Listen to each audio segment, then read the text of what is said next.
What's going on, everybody? This is dkdynamite, and today we're going to be talking about the Spec Ops reveal for Modern Warfare 2, what it means for the future of post-launch DLC, and even more. Definitely stay tuned. But before we jump into that, be sure to hit that subscribe button down below. We are very close to 100,000 subscribers, just hitting the end of that goal there. And be sure to drop a like and turn notifications on to stay up to date with everything going on in Modern Warfare 2, Warzone 2, Warzone Mobile, and any other future Call of Duty as well. As a big announcement that I already put up on Twitter, but in case you missed it, I'll be giving away 25 plus beta codes over on stream tomorrow when the beta does go live for early access players on PC and even Xbox. Again, if you're on PlayStation, you do not need a code whatsoever to start playing the beta beginning tomorrow once again, but you will need a code for Xbox and PC if you want to play over the next couple of days. Hope to see you guys there. I'll be doing open lobbies and recording some awesome B-roll of Modern Warfare 2 multiplayer, of course. But earlier today, we also got some new campaign gameplay shared on the Call of Duty YouTube channel, another little TV spot for the early access campaign, which does begin in a couple of weeks. It's not that far away from now. Once again, you get early access to the campaign if you digitally pre-order Modern Warfare 2. I do not believe that any physical copy at any retailer will give you early access to this campaign, but I could be mistaken about that. However, that's kind of the way that I've interpreted the way that the new additions work here for Modern Warfare 2. The footage looks phenomenal, and I'm really excited to get my hands on the campaign a good week before we start playing multiplayer and even Spec Ops. But speaking of Spec Ops, I am fully aware the COD Next event was action-packed. There was so much announced, on top of the fact that I was there playing with other creators out there. There was so much happening that I'm just now kind of getting down to business and making sure that I break everything down in individual videos in the easiest way to understand. So we did get our first official image of Spec Ops, which I didn't really see too many people talking about because, again, there was so much going on all at once, so I get why this might have been buried under all the other news. This image was posted by Charlie Intel. It was in the official Call of Duty blog post where they detail everything coming to Modern Warfare 2 this fall. We could see a deserty-like environment, and I'm sure Spec Ops will probably be played on a lot of the bigger ground war maps that'll be in the game's multiplayer. And if it's even possible, we'll maybe be able to play on some of the points of interest from Al Mazrah, the Warzone 2 map. Maybe those will be featured in some of the Spec Ops missions in this game. And yeah, that's the way that Spec Ops worked in MWII, where parts of Verdansk were broken up into sections for some of the Spec Ops maps. But I do have some Spec Ops gameplay in the background from MWII, specifically of one of the two-player missions, and here's why. The official description for Spec Ops does say, team up in Special Ops with two-player missions at launch. The fact they put at launch maybe is hinting at the fact that four-player missions will be added maybe during the post-launch season. Certainly a possibility, considering we had a difference between Special Operations versus classic Spec Ops in MW19. We, of course, had many missions that required you to have 4 players, and other missions that were limited to just 2 players. So I'm going to say maybe for the sake of time and to really make sure that it's a polished mode by this October, they're only going to be putting out 2-player missions for now. But if the mode is received very well, then maybe they'll just stick to 2-player missions for the remainder of this game's life cycle. That's definitely an unknown right now, but I also saw this statement going around which had people a little bit confused about what the future is for 2P versus 4P. So it does say, as part of this announcement, we are excited to introduce Al Mazrah, a brand new map for Warzone 2.0. This massive metropolitan area plays an equally gigantic role within the Modern Warfare 2 universe, featured within the campaign and a pivotal part of the events following it. Just like in MW19, consider Al Mazrah and its major points of interest as your new home for a variety of missions, 4-player special operations, 6v6 squad battles, ground war operations, up to 150-player battle royales, and more. Additionally, if you've been playing Call of Duty for a while, this new home might be more familiar than you think. And that's a reference to the fact that there are remakes within Al Mazrah, High Rise, which I covered here on the channel already. We also have Dome, we have a map like Showdown from COD 4, and many others that I'm sure we don't even know about yet. But the fact that they broke it down in game mode to game mode, they first mentioned 4-player special operations. That's probably in reference to the fact there will be operations and objectives and quests to do in DMZ, which is likely going to be a 4-player mode. I don't think it's referring to possible 4-player special operations for Spec Ops. It could be, but I do think DMZ is going to really take over the scene this year. It's going to be free to play in the Warzone 2 app to the point where people out there might look at DMZ as the new type of Spec Ops, but there is a classic Spec Ops still available behind a paywall that'll be limited to 2 players only inside of Modern Warfare 2. That's my interpretation of that. It also mentions 6v6 squad battles, which I believe is a reference to the fact that small sections of these points of interest will be turned into 6v6 maps, similar to how we saw DLC in MW19. For example, Superstore from Verdansk. That was a map also in 6v6 multiplayer. It was a map that you got to see even in gunfight, broken down even smaller. So we might see a bunch of points of interest broken down into smaller and smaller sections for certain game modes to just ensure the maximum amount of post-launch DLC. We also see a mention of ground war operations, so that's also something pretty fascinating because I think the ground war that we got to play at COD Next and the ground war that we're going to be playing during the beta is just a set of maps that is going to be in Modern Warfare 2 specifically, multiplayer that is, not necessarily points of interest that we're going to see in the Warzone 2 map,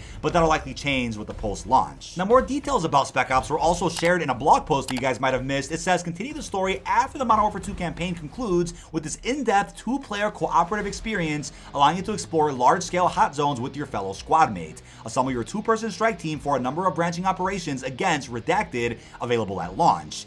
So that's probably the closest confirmation that we're going to get that there probably won't be 4-player operations at all, maybe during the post-launch, but I won't hold my breath on that. I think at least we're getting 2-player missions at release that'll hopefully be much more polished than the Spec Ops that we got during the launch window of MWII 2019. Now, obviously, public matchmaking won't be that difficult to just find one other person, but I think the problem with MWII 19 Spec Ops is for those 4-player missions, having to find 4 players wasn't easy. I mean, maybe when the game came out, it was easier to find a match, but these days, looking for a match of those 4-player missions might take a little while. You might not find one at all, so you really have to go in with a set team of people that you actually know to make sure you get to play, and I don't think there'll be any option in Spec Ops MW2 that allows you to play anything solo. I think you'll always have to have a teammate maybe running point through the AC-130 or something else while you're kind of on the ground by yourself. I like the idea. I like the challenge of that. It reminds me of the Big Brother mission from MW2 2009. That's cool to where teamwork really does make the dream work there. You just have to have communication or have to know what you're doing, because if one of you guys dies in a separate area, the mission is over. You have to restart. You have to kind of just make sure you're running point together and progressing at the same time, which could be a challenge, but that's, I think, the tactical, realistic approach they're really going with for Spec Ops this year. Now, as you'll also see in the background gameplay, I do think the person on the ground in this case has more responsibility, because if they die, it's over, versus the person in the sky, if that's the way Spec Ops works this fall, that person could, I think, get shot down and could just respawn into a new chopper gunner. That's the way that this mission works specifically, as you guys were seeing, but the image that we got for Spec Ops does show 2 players on the ground as well, so I think there'll be a variety here of missions where you're both on the ground, breaching points, being tactical, versus the other missions where one's on the ground, one's in the air, or one's in a boat, one's in a car. Stuff like that will probably be done for the new version of Spec Ops this fall. Now, you guys are probably surprised with the amount of modes we're going to have this fall alone. I mean, thank God Warzone Mobile isn't coming out till next year, because I really want to cover that, but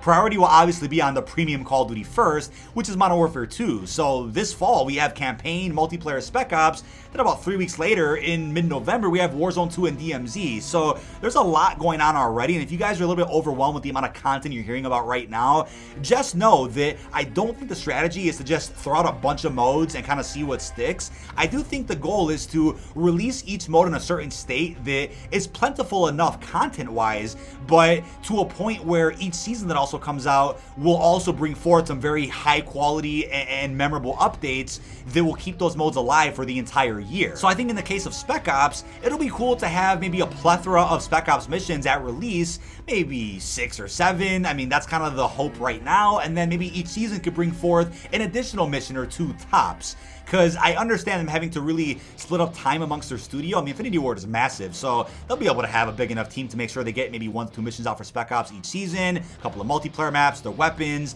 a big Warzone 2 update, hopefully some huge objective updates in DMZ, and then we'll be talking more about raids, of course, in a separate video, but there's going to be a lot of modes that I think we're all going to expect updates for, and I think if launch goes smoothly, then there's no reason why each season that follows can't have major updates for each of these new modes that we're going to see. But I also think the goal is to make sure that the post-launch support for Spec Ops this time around is not at all similar to what we got in MW19, because there were a couple of missions added, I think, later on, but that definitely stopped after, what, Season 2, from my understanding.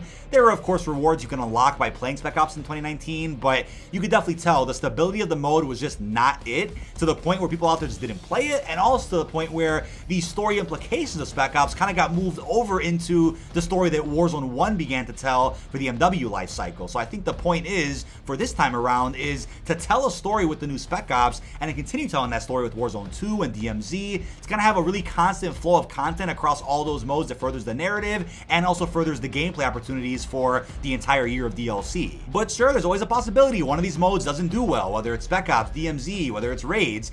that could happen. And then you'll just see minimal content, if not anything at all, added for each season, and then whatever the most popular mode is, let's say it's just Raids or DMZ, that will then get the most support for the remainder of the year. I mean, there's a total possibility Warzone 2 isn't in the spotlight this year. It'll be massive, but there's a possibility that DMZ or Raids is really the center of attention, and maybe multiplayer even doesn't get received that well in the post-launch. I would hope that isn't the case, but you never know what's going to happen with how the season's going to look. And I do have separate videos planned talking more about DMZ and Raids in Modern Warfare 2, and those will be coming out in the next couple of days. But as I mentioned in my Mastery Camos video yesterday, I think considering there isn't a Zombies mode from MWII, they could still put out a second Mastery Camo grind, maybe not right away at launch, but a second Mastery Camo grind that will be just for Spec Ops, DMZ, and Raids. You'll have your Mastery Camo grinding for just multiplayer, but what about utilizing the other 3 game modes that are going to be pretty massive and having those 3 kind of unified in a way for a separate Mastery Camo?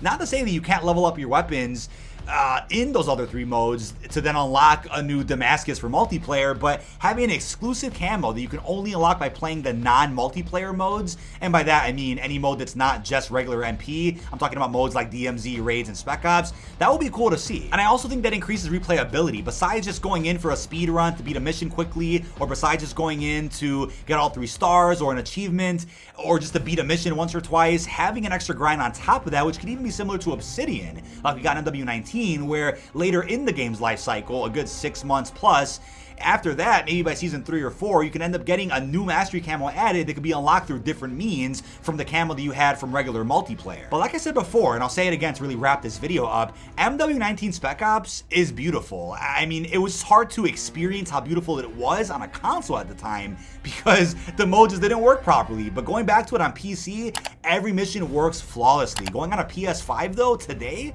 you'll still see some issues. So it's a problem when a mode is almost gatekept behind a certain platform because of stability. So I get that, but considering that it'll be just 2-player this time around, at least at launch, that just tells me that it'll be easier to ensure smooth stability for this mode for MW2 versus having that 4-player mode that was crazy huge and innovative in MW19. So I do have that random hot take, and I do have a lot of those hot takes, right? I like Ghost, I like Spec Ops, but I do have that hot take that Spec Ops could be massive if they put in the right amount of resources in it, and I think this time around they know what resources are going where. They know that so much better this time around with what's going into MP, what's going into Warzone, DMZ, Raid, Spec Ops. We're in for a good year, fellas. We're going to be eating well. But that is about it. This has been dkdynamite. Leave our thoughts down below in the comment section. What are your thoughts on the Spec Ops reveal for Modern Warfare 2? What do you think it means for the future of the post-launch season? And also, what are your expectations for the 2-player mode versus the original 4-player one? Really hope you've enjoyed, and peace out, everybody.